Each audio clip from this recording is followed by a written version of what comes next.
नमस्कार, आपका स्वागत है इंदौरिया टाइम्स में। मैं आपके साथ मोनिका। आइए नजर डालते हैं आज की खबरों पर। शुरुआत करते हैं कोटपुतली से, जहां नगर पालिका चेयरमैन महेंद्र सैनी ने बताया कि तोरावाटी के लेखक डॉक्टर महावीर प्रसाद शर्मा द्वारा उल्लेखित कोटपुतली का 633वां स्थापना दिवस वर्ष की भांति आज 14 अप्रैल 2019 को परंपरागत ढंग से मनाया गया, जबकि स्थापना दिवस की पूर्व संध्या 13 अप्रैल को शाम 8 बजे नगर पालिका कार्यालय में सुंदरकांड का आयोजन किया गया।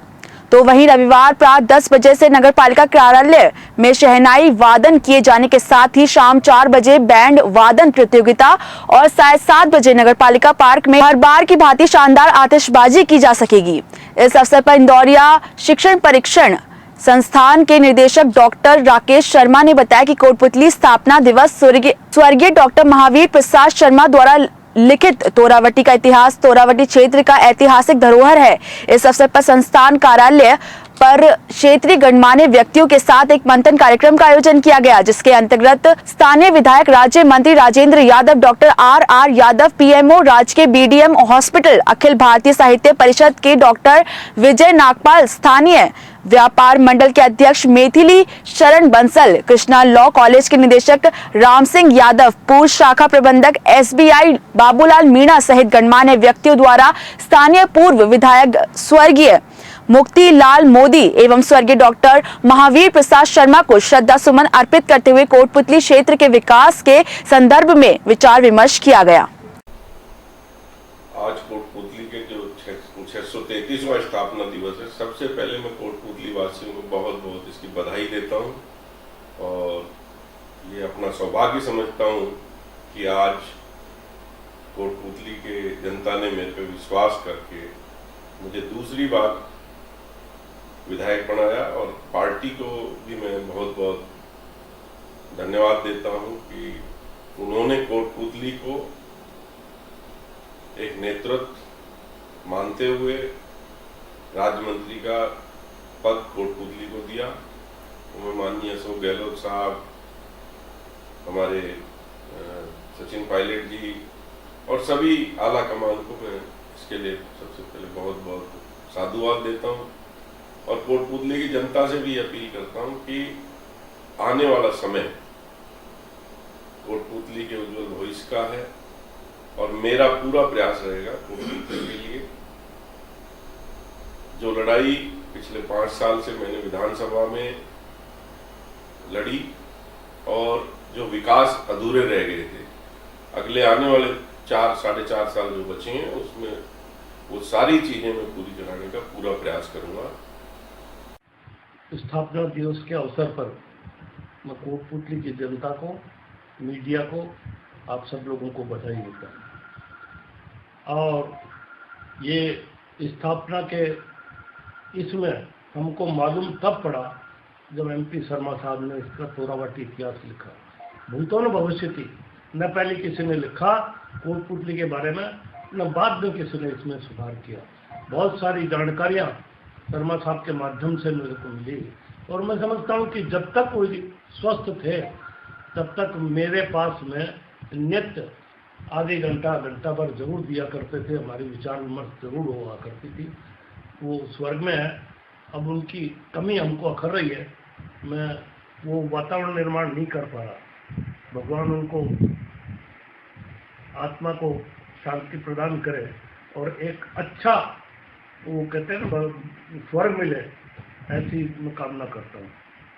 और इस अवसर पर एक मैं समझता हूँ कि अगर जो मूल बिंदु है व्यापारियों की ओर, उनकी सुविधाओं की ओर अगर सरकार ध्यान देगी तो मैं समझता हूँ कि कोटपुतली नहीं, भारतवर्ष के विकास में इसका बहुत बड़ा महत्व है। मैं कोटपुतली की जनता से ये आह्वान करना चाहता हूँ एवं कोटपुतली की जो राजनीतिक हस्तियां हैं उनसे आग्रह करना चाहता हूँ कि इस चिकित्सालय को, जो वर्तमान में उप जिला चिकित्सालय स्तर का हॉस्पिटल है, इसको जिला स्तरीय हॉस्पिटल बनाने के लिए प्रयास करें। मैं समस्त जो राजनीतिक बंधु हैं, जो वर्तमान में विधायक महोदय हैं, जो राज्य सरकार में मंत्री पद पे सुशोभित हैं, उनसे आग्रह करना चाहता हूं आपके चैनल के माध्यम से कि हमारी कोई मांग नहीं है चिकित्सालय की, सिर्फ इस चिकित्सालय के नाम में उप को हटा के और जिला स्तरीय हॉस्पिटल कर दिया जाए। हमें सभी सुविधाएं अलग से मांग करने की आवश्यकता नहीं है। संसाधन सारे मौजूद हैं। संसाधन सारे मौजूद हैं। अगर ये जिला स्तरीय हॉस्पिटल हो जाए तो स्वतः ही सारी सुविधाएं इस चिकित्सालय में उपलब्ध हो जाएंगी, जिसका कि आम नागरिक को इस क्षेत्र और इस क्षेत्र से लगते हुए दूसरे क्षेत्रों के निवासियों को फायदा होगा। हरियाणा तक क्या है? हाँ, हरियाणा, दूसरे राज्यों के दूसरे जो जिले हैं सभी को फायदा होगा। और मैं आपको राकेश जी बता दूं, ये उप जिला स्तरीय अस्पताल एक ऐसा है जिसमें 2 बड़ी सुविधाएं हैं। आपातकालीन सेवाएं 24 घंटे संचालित है, जिसमें सभी स्पेशलिटी के डॉक्टर वो कॉल पे होते हैं और एक इमरजेंसी डॉक्टर सदैव वहां उपलब्ध रहता है। ये सुविधा या तो अलवर जिला हॉस्पिटल में है, या सीकर जिला हॉस्पिटल में है, या फिर सवाई मान सिंह हॉस्पिटल में है, या इधर हम जाएं तो ये शायद गुड़गांव के आजू बाजू में हो सकती है। पर 54 डॉक्टर्स के पद स्वीकृत हैं, जिसमें वर्तमान में 46 डॉक्टर्स कार्यरत हैं और सभी स्पेशलिटी के विशेषज्ञ चिकित्सक उपलब्ध हैं। ये इस क्षेत्र का सौभाग्य है। मैं बात करूं फिजिशियन की, इस चिकित्सालय में 6 फिजिशियन कार्यरत हैं। बात करूं सर्जरी विभाग की, इस चिकित्सालय में 4 सर्जन हैं, 2 अस्थि रोग विशेषज्ञ हैं, 2 एनेस्थेटिस्ट हैं और 2 रेडियोलॉजिस्ट हैं और 5 पीडियाट्रिशियन हैं। और इस चिकित्सालय में अपने CPS कोर्स से संबंधित रेजिडेंट डॉक्टर्स हैं, जो कि गायनी विभाग और शिशु रोग विभाग में वर्तमान में प्रशिक्षण प्राप्त कर रहे हैं और उनके प्रशिक्षण के बाद में वो विशेषज्ञ हो जाएंगे और ग्रामीण परिवेश में वो अपनी सेवाएं देंगे। इस चिकित्सालय में सभी जांचें होती हैं। सवाई मानसिंह चिकित्सालय में जो जांचें होती हैं वो सारी जांच राजकीय BDM चिकित्सालय में उपलब्ध हैं, एक्सेप्ट CT स्कैन और MRI का। बाकी सभी जांचों की सुविधाएं इस चिकित्सालय में उपलब्ध है।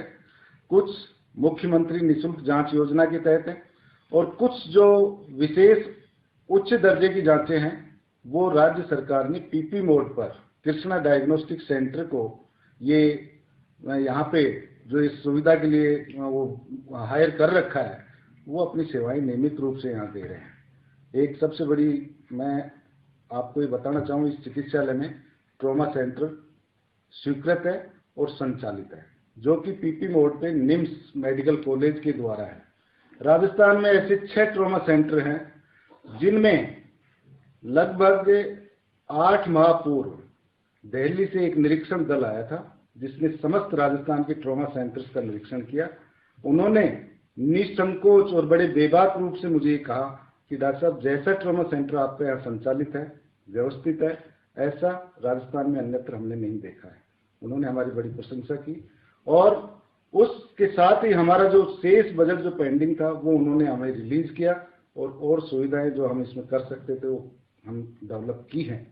लेकिन दुर्भाग्य है कि हम उप जिला स्तरीय अस्पताल के कारण ये ट्रॉमा सेंटर L3 कैटेगरी का है। चिकित्सालय जो वर्तमान स्वरूप में है, इससे पूर्व ये चिकित्सालय उस बिल्डिंग में संचालित होता था। जब ये बड़ा भवन इधर बन गया और चिकित्सालय का प्रसार हो गया, एक्सटेंशन हो गया, तो बिल्डिंग छोटी पड़ती थी, इसमें आ गए। और वो जो बिल्डिंग थी विक्टोरिया मेमोरियल हॉस्पिटल की, वो हम चिकित्सक और कंपाउंडर्स और जो लैब टेक्नीशियंस जो थे, इनके आवास के रूप में हम अब तक उसका यूज लेते आ रहे थे। लेकिन समय के साथ वो भवन जो है जर्जर हो गया और PWD विभाग ने हमें ये बताया कि अब ये रिपेयरेबल नहीं है। हमने प्रयास करके राज्य सरकार से आग्रह करके और जो जर्जर भवन हो गया था उसको डिसमेंटल की परमिशन प्राप्त करते हुए वांछित बजट वहाँ नए चिकित्सक और पैरामेडिकल स्टाफ और इनके आवास बन सके, उसके लिए प्रयास किए। राज्य सरकार ने बजट दिया, डिसमेंटल की परमिशन हुई, डिसमेंटल हुई और यहाँ का प्रतिनिधि प्रतिनिधि से मेरा मतलब ये है कि विधायक महोदय हैं और जनप्रतिनिधि हैं, अगर उन इससे अच्छा अगर कोई उनका और विचार उनके दिमाग में आएगा तो हम निश्चित रूप से वही करेंगे। हमें तो उस स्थान को जनोपयोगी बनाना है। रेजिडेंशियल क्वार्टर होने के साथ साथ यानी यदि उसमें डिस्पेंसरी भी यदि खोली जा सके और वो सभी की सहमति बनती है, बजट अपेक्षित अपने को मिलता है, तो संभवतः उसकी गुंजाइश है।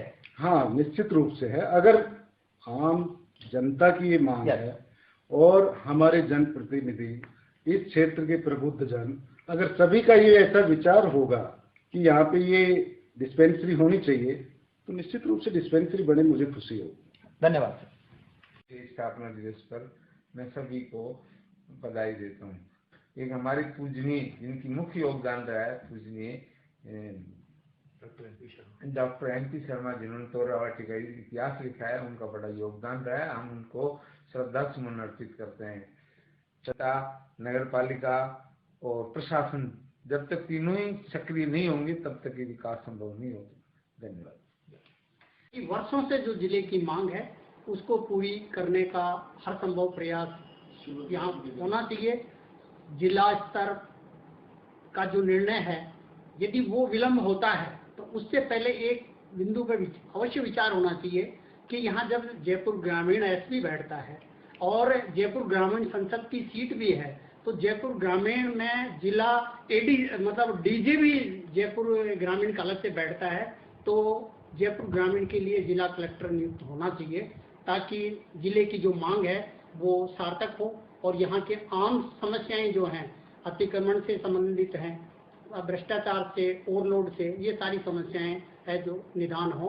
कोटपुतली स्थापना दिवस के उपलक्ष्य पर मैं कोटपुतली क्षेत्रवासियों, नगरवासियों को हार्दिक शुभकामनाएं देता हूँ। तोरावाटी के इतिहास में हमारे डॉक्टर MP शर्मा जी ने कोटपुतली का इतिहास सबके सामने प्रेषित किया। हम आज उनको श्रद्धा सुमन अर्पित करते हैं। इसी के हिसाब से आज 631वां कोटपुतली स्थापना दिवस मनाया जा रहा है।